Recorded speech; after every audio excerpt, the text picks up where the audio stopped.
นานไปหัวใจมันก็เริ่มเจ็บ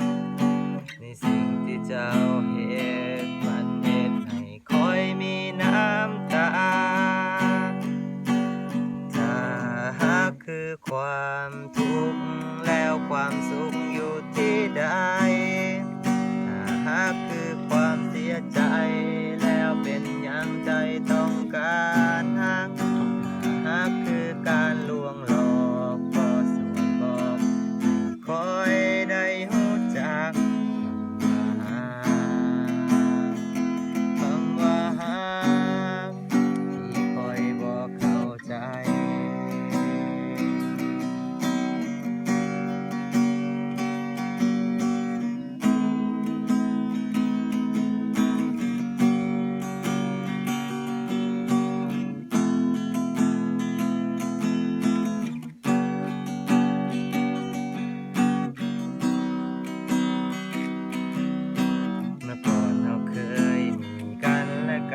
แต่วันนี้เจ้ากามเปลี่ยนพันไป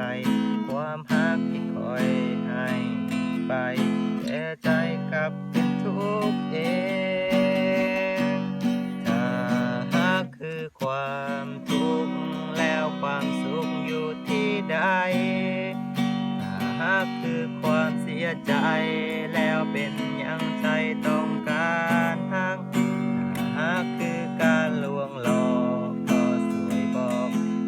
คอยได้รู้จักค